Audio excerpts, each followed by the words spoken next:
Let us look at a contingency approach to HR planning. Traditionally, any HR expert would say need for long range and detailed human resource planning is the key. Any human resource plan should be long term and based on the mission vision statements of your company. But as we approach a business environment which is dynamic, there is something called a contingency approach which is discussed in HR circles. What contingency approach suggests is that there should be functional feasibility.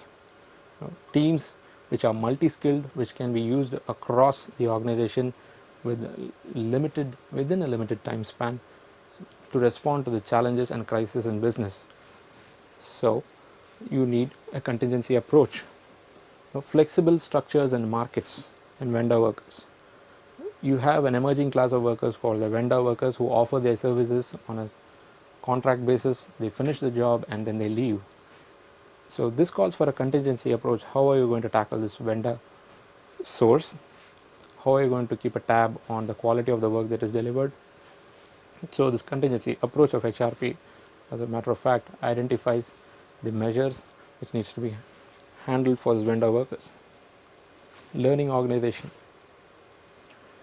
All the organizations should evolve into learning organizations. They should learn, unlearn and relearn to survive. So HRP with this contingency approach should focus on business survival through this learning organization concept. Moving on. Let us look at some of the approaches. Staff replacement approach. It is as simple as the term used. There is a vacancy in some profiles, you just replace them. You have a staff replacement approach with no long-term objective. Short-term human resource strategy. A strategy is derived based on a short-term business objectives for a particular period. It's on an ad hoc basis. Third and most significant is the vision-driven human resource development. Strategies are drawn and implemented based on the mission and vision statements of the company, keeping in mind the long-term objectives of the company. Now, what is the process of HRP? First is forecasting demand. How do you forecast demand? Moving on to the first point, the objectives of the organization. What are the business objectives of the organization? Whether your workforce needs to be tweaked, whether it needs to be expanded, we need external consultants, do you need contract workers? So what is your overall business objective for a particular period of time? Staff utilization. Is your current workforce utilized to the hilt, or are they underutilized? Are there any surpluses? Are there any shortages? And are they used in an efficient way? This is staff utilization. Cost of labor. What is the overall cost of labor? Your benefits and pay, your training, your insurance costs, all this combined together to give you the cost of labor. Environmental factors. What is your competitor doing? How good or bad is the market in terms of labor supply? Now all these constitute your forecasting demand. Now what are the factors involved in forecasting supply? The competency, skills and current productivity level of your workforce, that's a major component and a major factor. Now, structure of your existing workforce.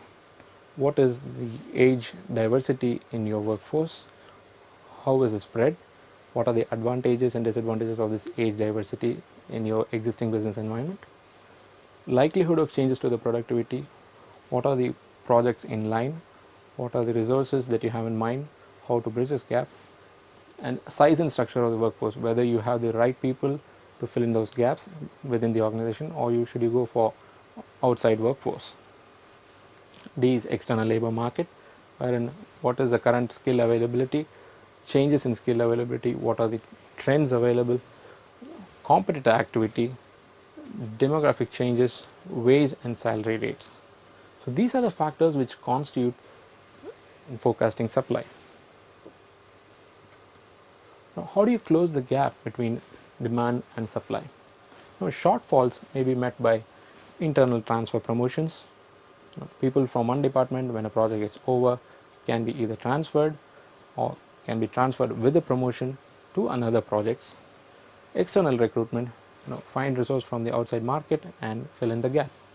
Extension of temporary contracts, people who are on contract roles, their contracts can be extended so to meet the current requirement.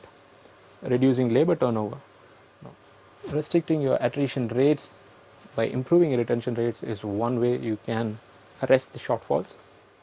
Use of freelance workers, this is a new breed which is offering services, specialist services, without any long-term objectives of career in an organization. So they are pursuing an individual career outside the organization with expertise and state-of-the-art technology. So you can use freelance workers to fill in the gap.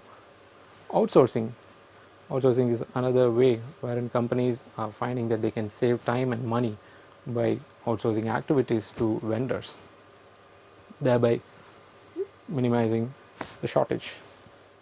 Flexible working methods, having flexi working hours just to cope up with the deficiency in supply of labor.